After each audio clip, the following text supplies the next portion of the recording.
Jangan lupa tekan tombol subscribe, lonceng, like, and share. Baiklah adik-adik, ketemu lagi bersama kakak di kelas 3. Temanya tema 3. Pada halaman buku kalian itu halaman 132. Di sini materinya adalah asiknya membuat es krim. Kakak yakin pasti kalian semuanya pernah merasakan es krim. Es krim itu bermacam-macam rasa. Ada rasa coklat, ada rasa stroberi, kemudian ada rasa vanila. Nah, kadang-kadang banyak variannya sekarang. Bisa rasa durian, bisa rasa mangga, nah banyak lagi. Baiklah, di halaman buku kalian ini, di halaman 132 ini, kalian diberikan sebuah bacaan atau diberikan sebuah cara untuk membuat es krim. Yang pertama itu alat-alatnya dulu. Alat-alatnya, bahannya, yang pertama ini 2 buah kantong plastik dengan perekat zipper, maksudnya yang kantongnya itu yang bisa dilekatkan lengket betul, jadi tidak bisa keluar masuk udara. Kemudian jadi 2 kantongnya, yang satu berukuran besar dan satu lagi berukuran sedang. Kemudian yang kedua, bahannya anduk kecil atau sarung tangan. Nah, ini kalau misalnya ada anduk kecil boleh, sarung tangan pun boleh. Kemudian 300 ml krim segar. Nah, kalau tidak ada ini boleh diganti dengan susu, atau kalau tidak ada ganti dengan santan. Jadi pilih salah satu. Di sini ada 3 nih, krim segar atau susu atau santan. Jadi tinggal dipilih salah satu. Kemudian 2 sendok makan gula pasir. Nah, kemudian 6 sendok makan garam batu. Nah, jadi garam. Kemudian 2 mangkuk es batu berbentuk dadu, berbentuk petak-petak seperti dadu. Oke, ini bahan-bahannya. Kemudian cara membuatnya. Nah, cara membuatnya yang pertama itu kalian campurkan dulu susu atau santan, boleh. Kalau ada susu aja, kalau tidak santan aja. Agar dengan gula dalam kantong plastik yang berukuran sedang. Jadi dicampur bahan-bahan seperti susu atau santan ini dengan gula, kalian campur aduk sama rata, kemudian masuk ke dalam kantong plastik yang berukuran sedang. Kemudian rekatkan ujung plastik dan pastikan plastik benar-benar rapat. Nah, ini dia, ini perekatnya, ini zippernya itu betul-betul lekat, tidak ada udara yang bisa masuk. Kemudian lanjut lagi, yang kedua, masukkan potongan es batu dan garam ke dalam kantong plastik yang besarnya. Kemudian kocok agar es batu dan garam tercampur. Nah, dikacau, diaduk sehingga tercampur. Kemudian yang 3, kalian masukkan lagi kantong plastik sedang yang tadi isinya susu, santan dan gula tadi. Nah, plastik sedang itu ke dalam kantong plastik besar yang berisi es batu dan garam. Nah, kemudian tutup dengan rapat perekat pada plastik besar ini. Nah, ditutup lagi rapat. Nah, yang keempat, kalian kocok dan pijat-pijat kantung plastik tersebut selama 10 menit. Gunakan anduk, kalau misalnya anduk tak ada, pakai sarung tangan Tujuannya gunanya agar tidak terlalu dingin ketika disentuh. Jadi waktu kalian pegang, tangan kalian tidak terlalu dingin. Itu guna sarung tangan atau anduk. Nah, ini perhatikan gambarnya sudah ada ini. Nah, kemudian yang kelima, keluarkan kantong plastik yang sedang ini, yang tadi dimasuk dalam kantong plastik yang besar. Kita keluarkan yang sedang ini, kemudian bersihkan atau lap dengan kain untuk menghilangkan garam yang menempel, karena pasti menempel dengan garam dan air batu es tadi. Nah, setelah itu buka kantung plastik yang sedang tadi tersebut dan tuangkan ke dalam gelas atau mangkuk. Es krimnya siap untuk dinikmati. Jadi es krimnya sudah siap, ini dia. Nah, ini gambar-gambarnya ada juga, tinggal kalian lihat aja. Nah, kemudian selanjutnya kalian sudah mengetahui cara-cara langkah membuat es krim yang paling sederhana, itu tinggal kalian buat aja. Nah, di sini ada soal.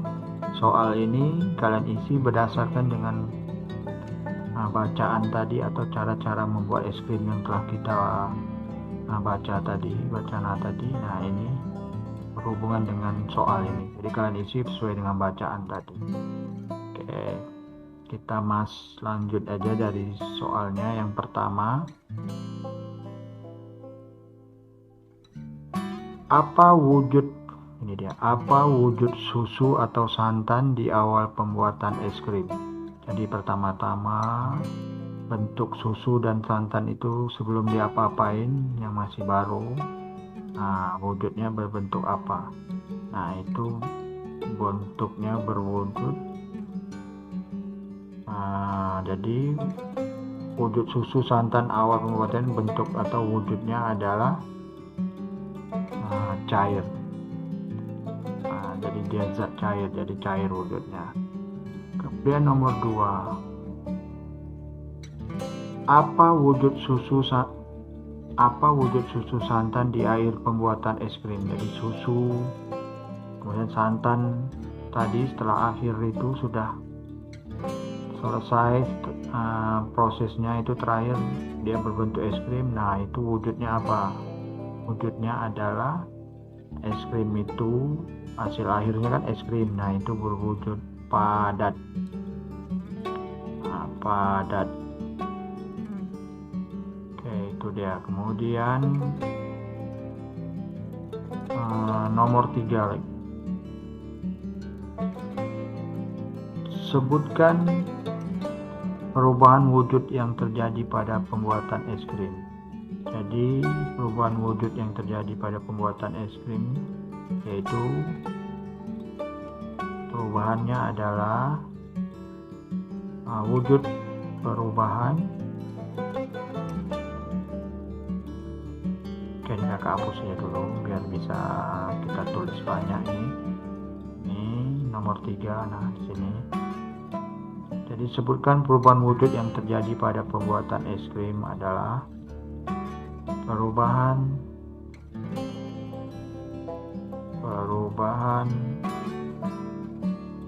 wujud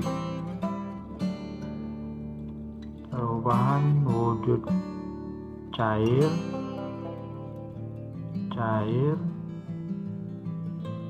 menjadi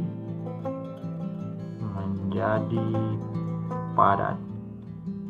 Jadi padat atau disebut juga dengan membeku, sama ini, membeku. Oke, nomor 4.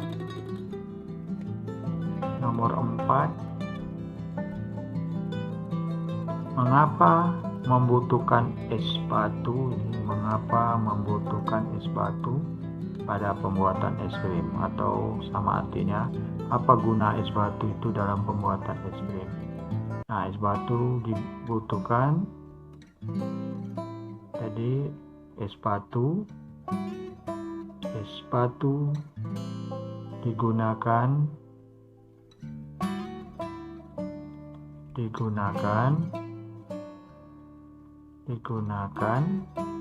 untuk membekukan es krim.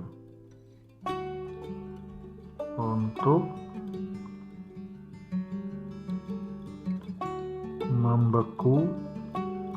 membekukan es krim. Nah, itu dia. Kemudian kita lanjut lagi nomor 5.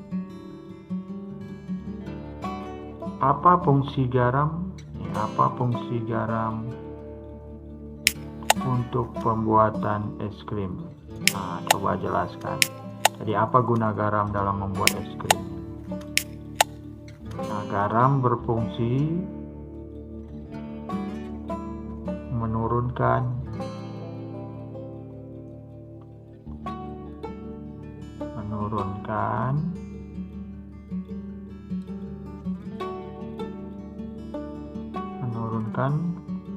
suhu es.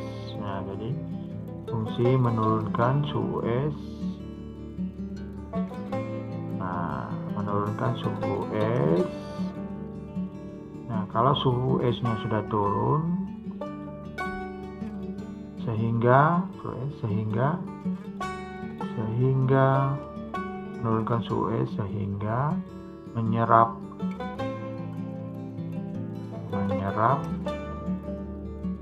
banyak kalor.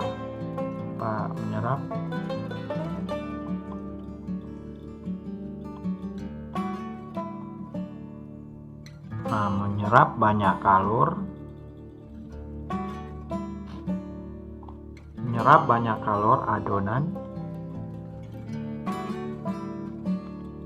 es krim. Nah, kemudian es krim sehingga es krim membeku. Nah, itu untuk nomor 5. Kemudian kita lanjut lagi, ini nomor 6.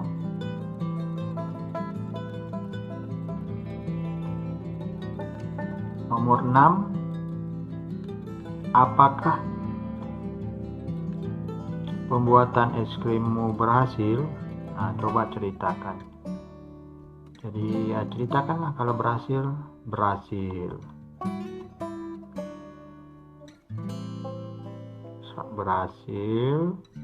Nah, bekunya sempurna. Nah, tulis saja sempurna. Nah, oke.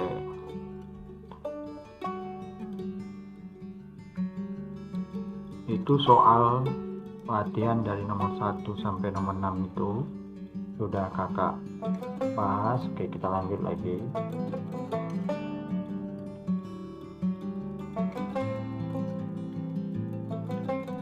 Nah, ini perhatikan ini. Pernahkah kamu menyimpan air dalam plastik di lemari pembeku atau freezer?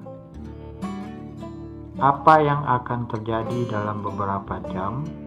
Nah, jadi kalau kalian misalnya masukkan air dalam kantong itu, kemudian masukkan air itu di dalam freezer atau di dalam pembeku kulkas kalian itu, nah ini otomatis air yang kalian masukkan dalam freezer ini kalian biarkan mungkin dalam waktu 1 jam atau bahkan 1 hari.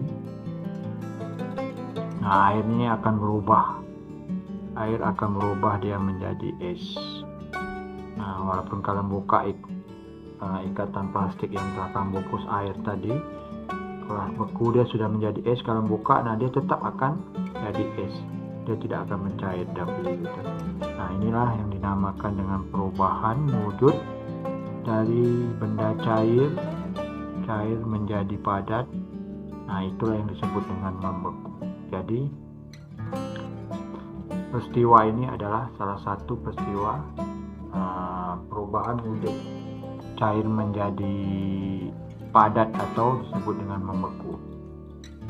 Nah, kita lanjut lagi.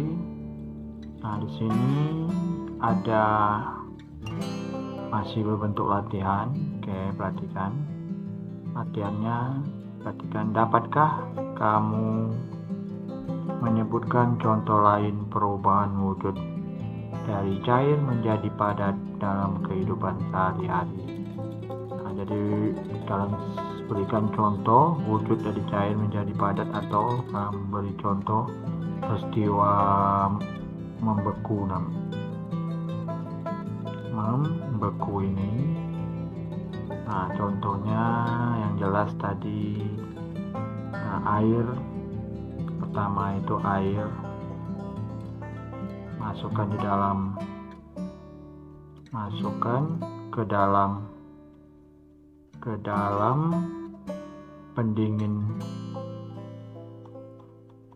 pendingin korkas.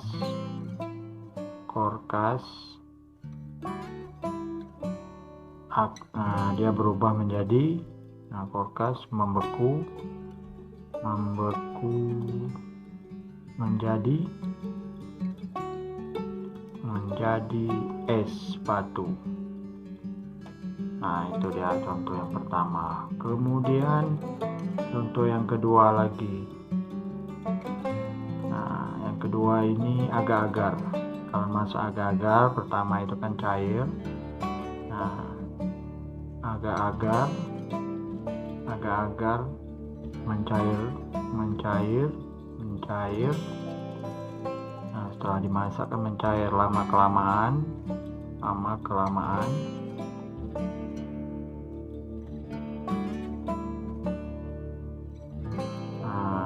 Berubah dia, setelah dingin dia berubah menjadi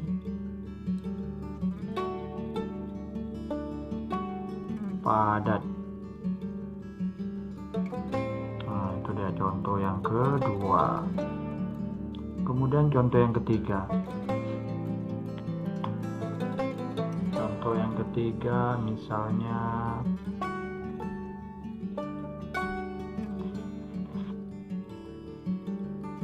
lilin. Nah, lilin yang telah kalian hidupkan itu, kalian nyalakannya ya. Nah, lilin itu dia akan berubah menjadi seperti air lilin, mencair ya. Lilin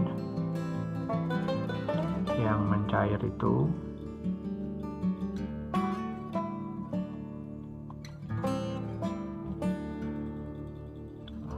didinginkan,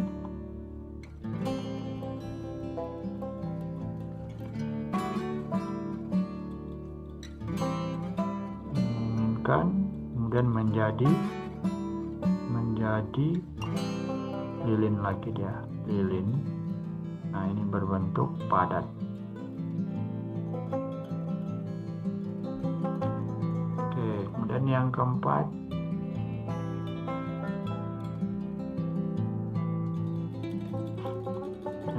contohnya mentega yang telah dipanaskan, mentega yang telah dipanaskan,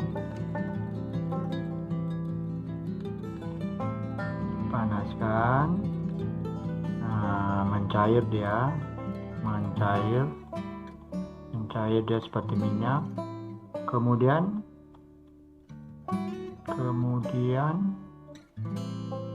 didinginkan,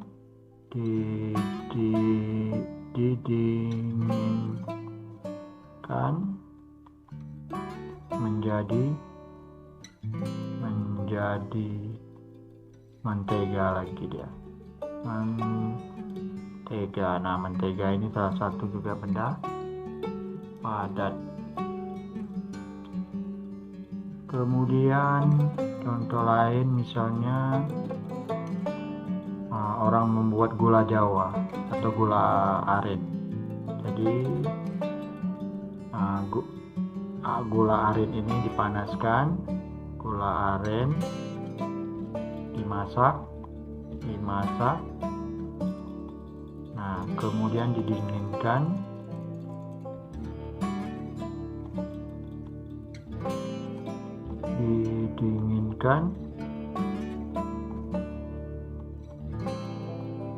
Nah, menjadi gula Jawa. Nah, gula Jawa ini salah satu benda padat. Nah, itu dia. Ini contoh perubahan benda dari cair menjadi padat atau membeku ini dalam kehidupan sehari-hari. Kemudian kita lanjut lagi.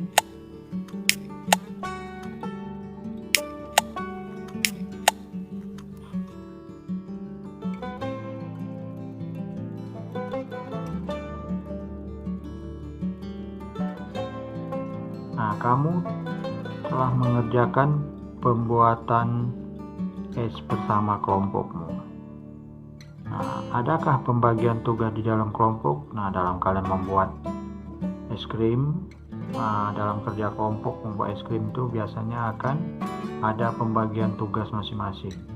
Misalnya ada teman kalian bagian untuk mencampurkan es dengan garam.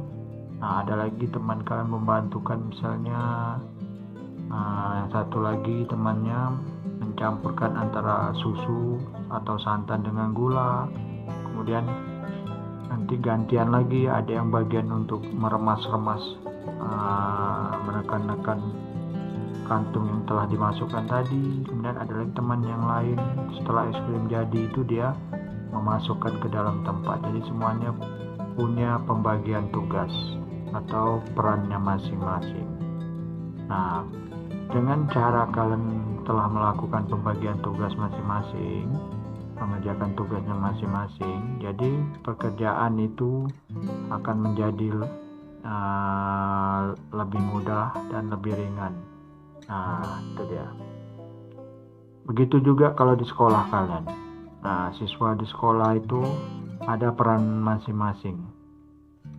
Nah, baik di sekolah tempatnya Siti, contoh di SD Nusantara ini. Nah, di situ tuh ada peran masing-masing. Nah, di sekolah Siti itu ada guru. Nah, guru itu perannya melakukan peran selaku guru, yaitu dia mengajar sehari-hari di kelas. Nah, ada pula kepala sekolah. Kepala sekolah juga perannya berbeda, yaitu memimpin sekolah. Dia tidak sama perannya dengan guru.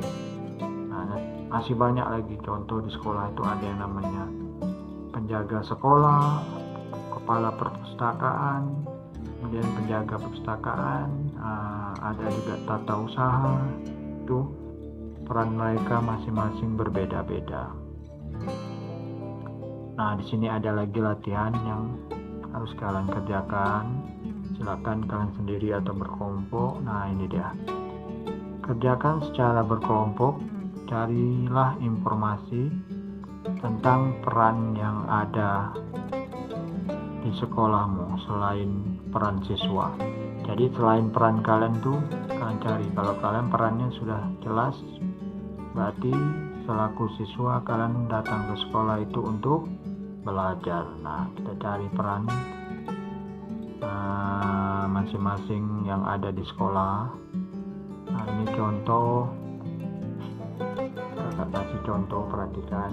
Di sini nih latihannya salah, ini sebenarnya perannya.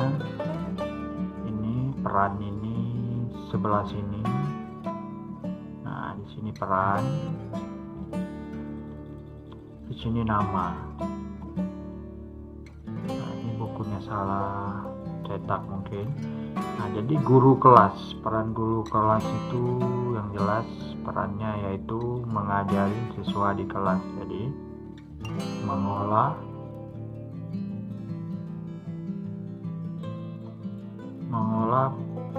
pembelajaran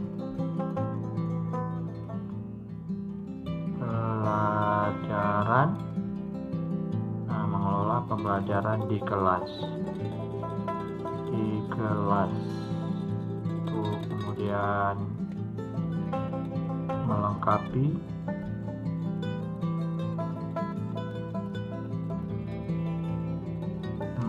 tetapi administrasi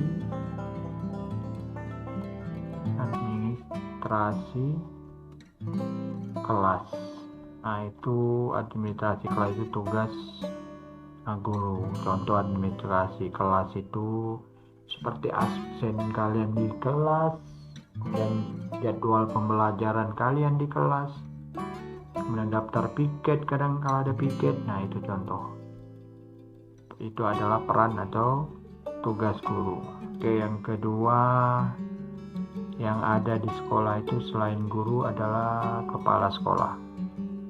Nah, kepala sekolah. Kepala sekolah itu perannya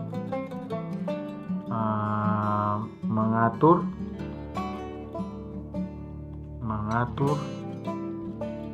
semua kegiatan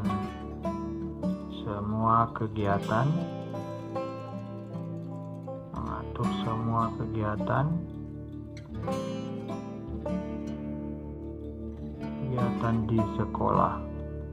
Nah, di sekolah misalnya kegiatan kalian upacara di Senin, kemudian pramuka atau kegiatan ekstra lain, kepala sekolah yang mengaturnya. Hari apa dimulai, jam berapa, itu semuanya kepala sekolah mengaturnya. Nah, sedangkan yang mengajarnya itu melaksanakannya adalah guru-guru.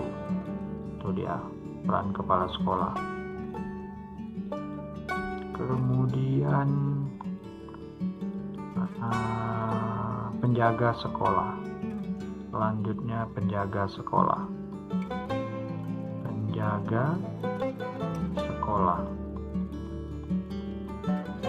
Nah, penjaga sekolah ini tugasnya adalah mengamankan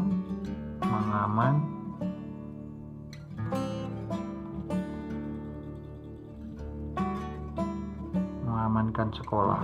Nah, dia menjaga keamanan, dia mengaman sekolah, kemudian menjaga kebersihan juga, menjaga kebersihan. Jadi bagian kebersihan di sekolah, ini penjaga sekolah. Nah, kemudian tugas apa lagi selain itu? Tugas perpustakaan. Nah,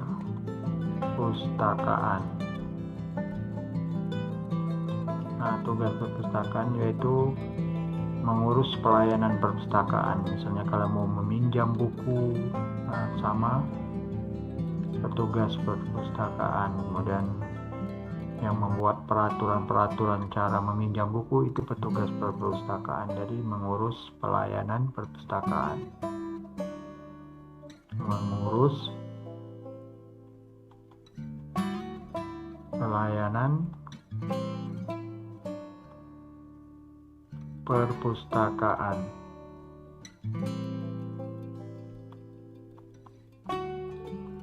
Oke. Kemudian selanjutnya tugas tata usaha.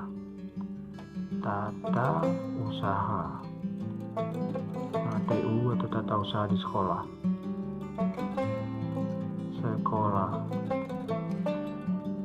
Tugasnya adalah mengurus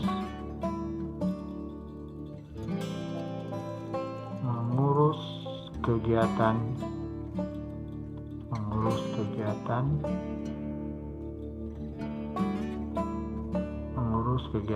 administrasi di sekolah.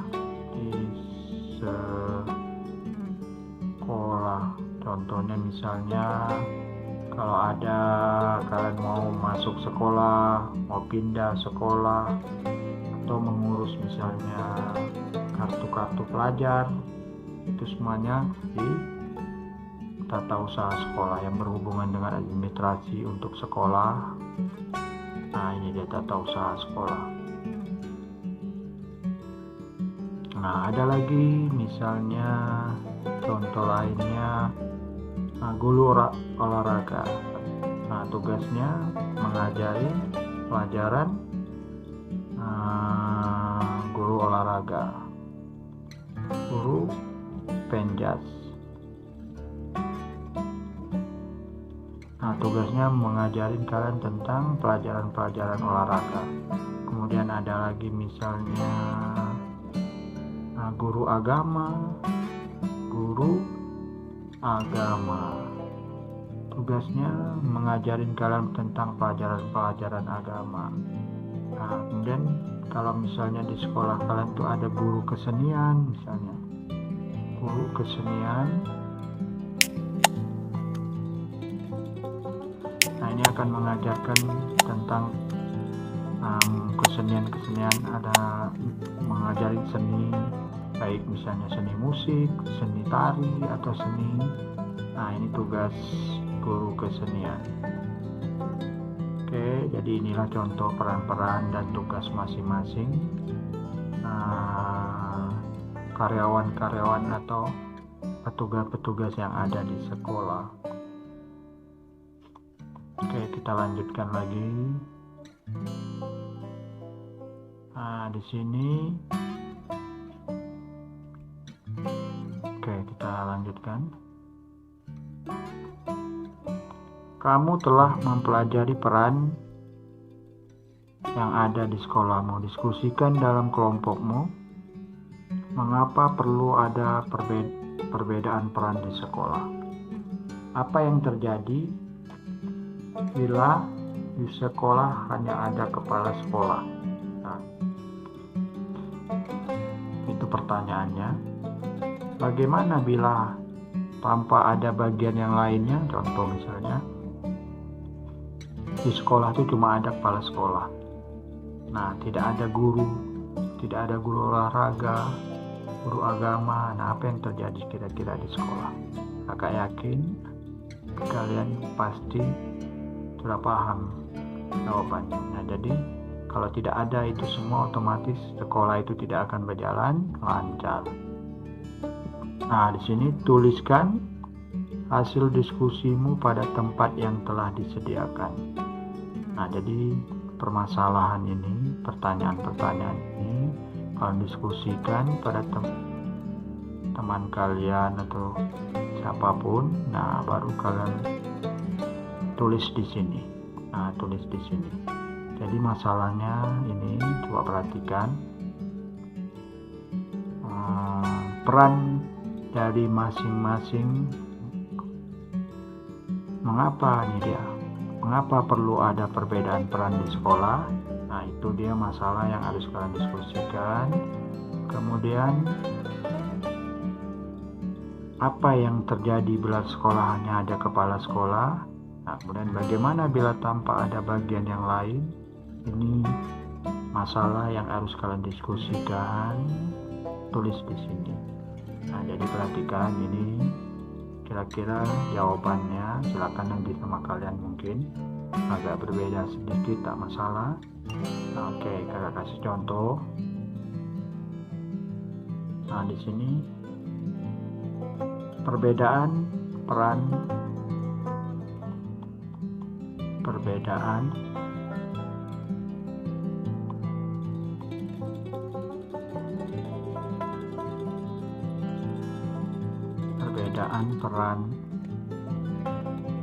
sangat penting.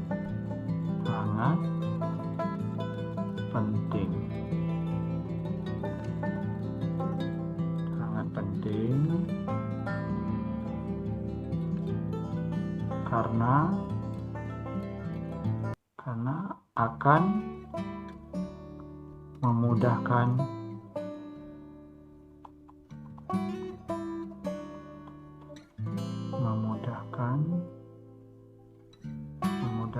pelaksanaan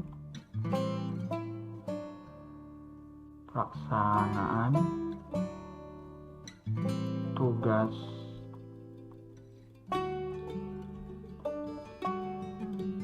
pelaksanaan tugas di sekolah. Nah,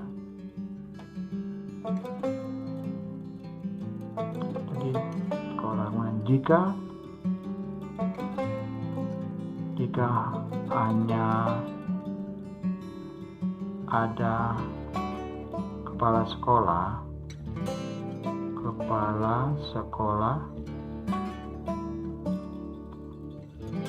di sekolah,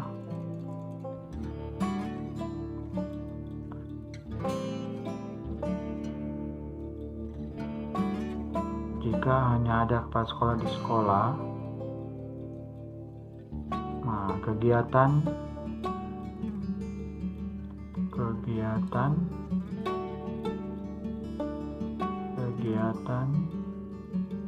belajar mengajar, kegiatan belajar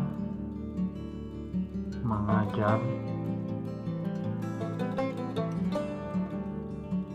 nah ini kakak hapus saja, mengajar di sekolah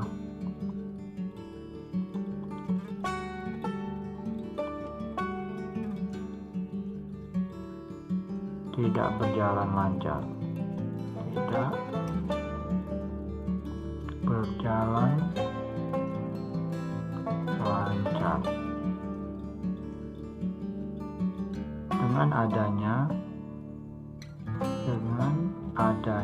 dengan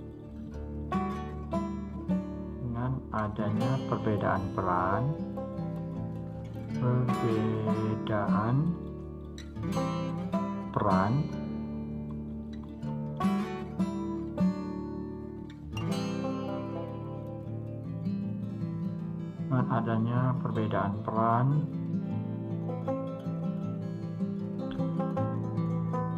mereka bisa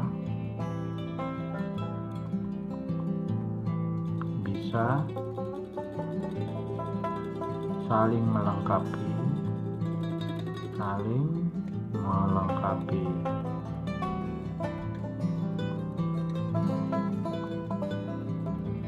itu dia. Jadi bisa saling melengkapi, yang mana kekurangan perannya bisa dilengkapi oleh masing-masing. Nah, mungkin itu saja yang bisa kakak berikan. Semoga bermanfaat untuk kita semua. Jangan lupa tekan tombol subscribe, lonceng, like, and share.